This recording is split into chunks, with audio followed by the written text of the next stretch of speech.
The first unshareable is the shock of seeing itself, the bright wordless moment when the lens clears and the world stands unveiled.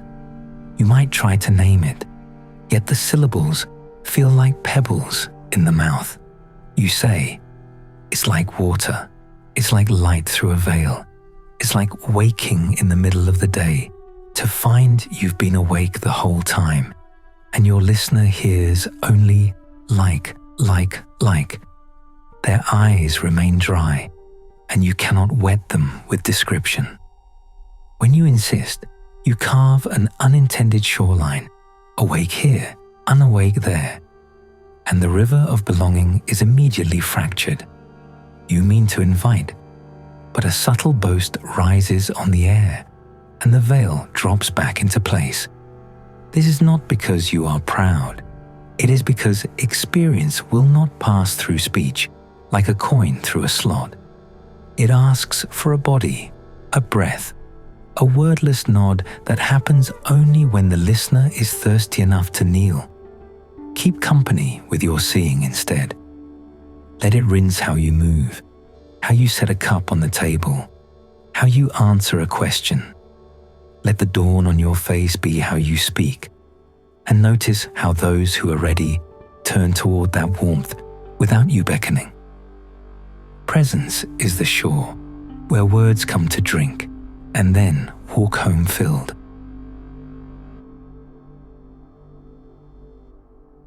There is something else you cannot rightly share, the exact path your feet took to the water's edge. You can write the map as carefully as a letter to a friend, and they will follow it turn by turn into a different city. Lenses are ground to the shape of the eye that wears them. What clarifies one vision can blur another. You found a still pool and watched the ripples settle. Another soul will need to swim until their muscles burn before they can float. Someone will ask what you did and how. You will want to answer with a schedule, a posture, a measured breath. But methods are vessels, and vessels fit hands, and hands vary. Offer companionship rather than prescription. Say, walk with me until you feel your own gait, and watch the trail choose itself under your feet. If you do give a practice, give it lightly, with the gentleness you would use placing a cup into a child's unsteady grip. Remind them that the water is the point, not the cup. The techniques are rafts meant to be abandoned when the bank appears. Let the river's law be the teacher. Efforts that churn the surface only cloud the view. Effort that relaxes into rhythm clears it. The veil thins as the water stills. There is a third current, trickier than the first two. The sudden clarity you gain about other people. You see the veil they wear, the way their contact with water is a memory instead of a drink. You look and think, if I lift their veil, they'll see. If I name the fog, it will become air. But light arriving too quickly can sear as much as it unveils. Unasked mirrors cut. Even a kind reflection can feel like a blade when the eyes haven't adjusted to the dawn. You may sit with someone dear as they tell their story, thin, tight, rehearsed, and you taste the salt that wants to pour from your own throat, the truth as you see it, the pattern as it gleams under their words. Don't. Let your listening be the basin where their face eventually appears as it is. There is wisdom in withholding the towel until the water has done its work. It is not indifference, it is trust. You trust the tide to reach every cove in time, and you trust that when the veil slips of its own accord, there will be gratitude rather than resentment. You trust that dawn has its own way of knocking, and that your quiet attendance is part of its approach. There There is a depth you must not pour into cups at random, the recognition that everything, including the one you call yourself, is water wearing a shape that never holds for long. This is not a thought. It is a visceral loosening, a felt absence of anchors that turns out to be a wider sea than fear imagines. You sense the river you are rather than the jar you guarded, and with that sensing, the ground under the old story dissolves like frost under sun. Some will hear this as void and despair, as a cold statement that nothing matters and no one stands. To mouths unused to the taste, this water can burn. Share it without care, and you may watch someone flail where they might have learned to float. Not because the truth is harsh, but because their muscles have not met it yet. Speak of this only as weather permits. Let emptiness arrive like a shoreline revealed as the tide slips out, inevitable, gentle, full of shells and small tracks. Say less and mean what you do say. A single, clear sentence. Everything belongs to the water, can be kinder than a lecture on currents. Let the recognition ripen in them as a dawn of their own, and not a lantern you shove under their lid. Another thing calls for discretion, the relief and wide freedom that comes when the lens clears and the veil lies quiet. You see that rules were always riverbanks, agreements carved by many feet. You feel how kindness flows not from commandments, but from contact. When you move as water moves, you do not collide for sport, because there is no other shore to damage without damaging yourself. Your choices soften, not because you've grown timid, but because you've grown intimate. Announce this too loudly, and a brittle echo answers. People will hear only the claim of being above, beyond, exempt. They will imagine a chaos you do not intend. They will fear you have traded the town's simple crossings for reckless fording, when in truth, you have learned to step into the stream where it is shallow and clear. You do not trample fields just because fences are painted. You walk the footpath because it keeps the meadow whole. Let your freedom show itself in the small courtesies that make a day smooth. Arrive when you said you would. Leave spaces cleaner than you found them. Hold your tongue when heat will only boil the pot. This is not submission. It is the art of flowing without avoidable disturbance, of recognizing that harmony is a more satisfying music than triumph. So you carry your seeing carefully, the way one carries a lamp under the last of the night. You refuse to spill it into sensation-hungry air. You refuse to turn living water into slogans to keep your throat from drying. You live it instead, allowing the light to work at its own depth, its own temperature. You discover that restraint is not a cage, but a shoreline where reflection happens. None of this forbids conversation. You can speak in hints and weather reports. You can say, "The veil seems thinner this morning," and mean everything without claiming anything. You can point toward a quiet cove without describing its stones one by one. And when a true question comes, you can answer from the center rather than from a script.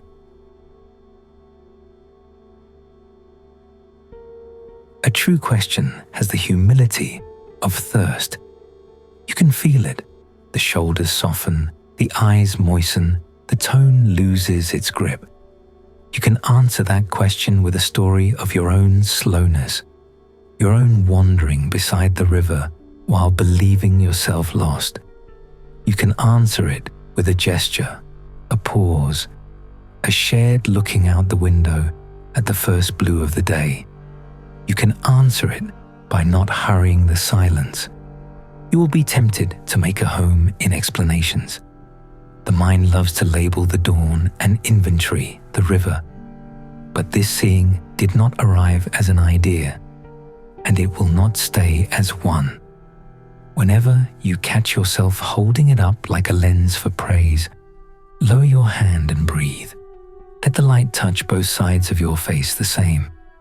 Some days, the veil will knit itself again, and the world will feel thin and noisy as it always did. You will not have failed. Water sometimes clouds before it clarifies. Rinse the bowl and set it down. Step outside when you can, and let the early sky pass through your gaze. Remember that you do not have to seize the dawn for it to rise. If you are asked for help, become a companion rather than a courier. Walk beside, not ahead. Bring your own practice like a canteen you're happy to share from once or twice. Then hand it back to your belt. Keep your palms open enough to show you are hiding nothing, closed enough to keep the water from sloshing away. Boundaries can be a tenderness too.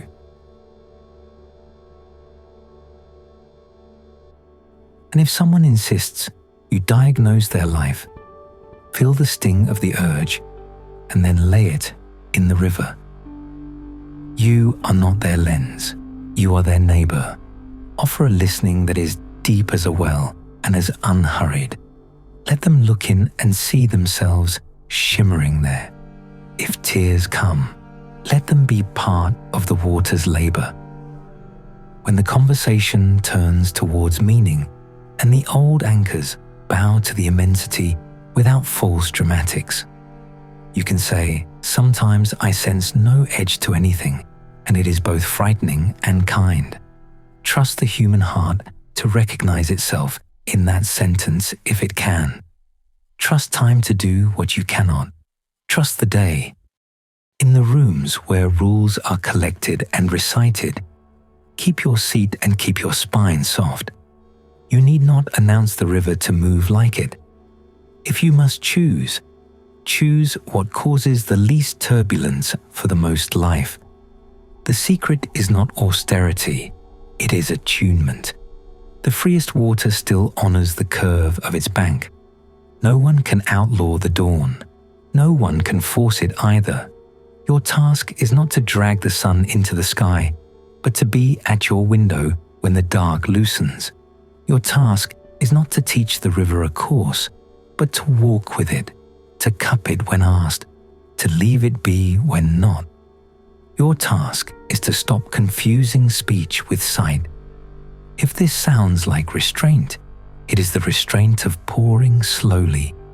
It is the patience of watching the silt settle so that what is reflected is accurate and kind. It is the discipline of refusing to pull another's veil just to prove your hand is strong. It is the wisdom of keeping the lens clean and offering it only when eyes have asked, not demanded. There will be days of bright ease when everything feels washed. There will be days of muddied banks and days of drought. Learn the art of small wells, 5 quiet breaths, a step outside, the sun on the back of your neck. Learn the art of thin dawns that do not dazzle and yet guide your feet just the same. Learn how to be given over to what is larger without turning that largeness into theater. What you keep to yourself is not hoarded treasure.